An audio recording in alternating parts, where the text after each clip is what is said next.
When I walked into the boardroom that morning, I could already feel the tension. Everyone was looking at me, or rather, through me. On the screen was a report, covered in red highlights. My report. Or at least, the one my coworker claimed I'd written.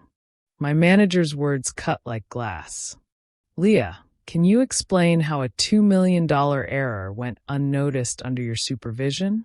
The room went quiet. My throat dried up. I hadn't made any such mistake.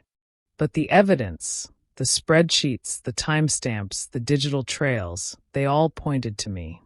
And the one who found it, Tina, my friend at work. She sat there, hands folded, looking sympathetic but smug. I just thought management should know before the clients do, she said softly. Everyone looked at me like I'd committed a crime. And in that moment, I realized Tina hadn't just reported an error. She'd built one. That day, I didn't argue. I didn't cry or plead.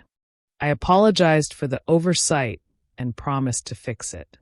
But inside, I promised something else. I would let the truth ruin her. Tina and I started together 3 years ago. We shared lunch, jokes, and even late-night project marathons. But while I worked, she networked.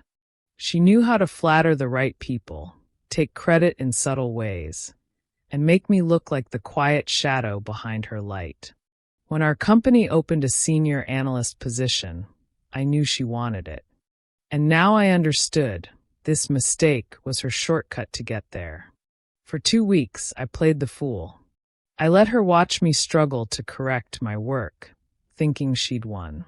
What she didn't know was that I had access to the system's backup logs. Logs that recorded every edit, every IP address, every login timestamp.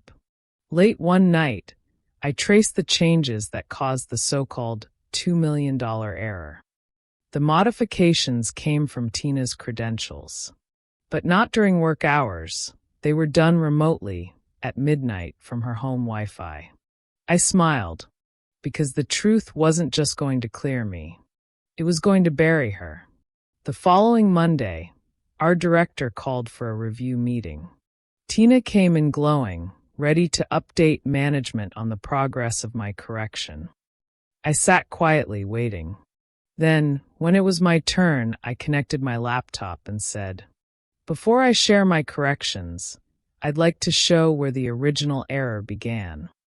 The room fell silent. Slide after slide, I walked them through the timeline.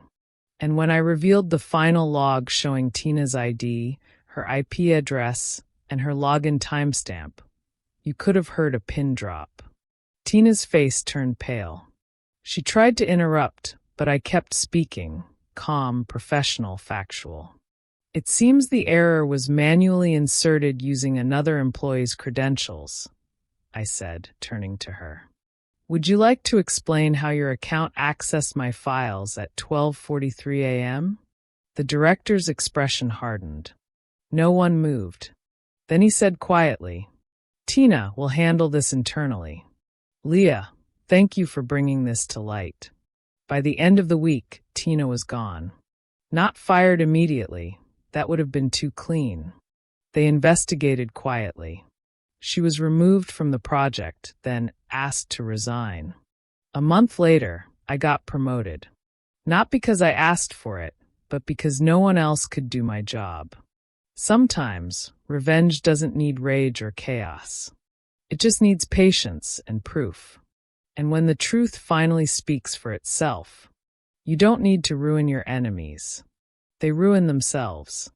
If you enjoyed this story, don't forget to support us by leaving a like, sharing, and subscribing to the channel for more revenge stories like this.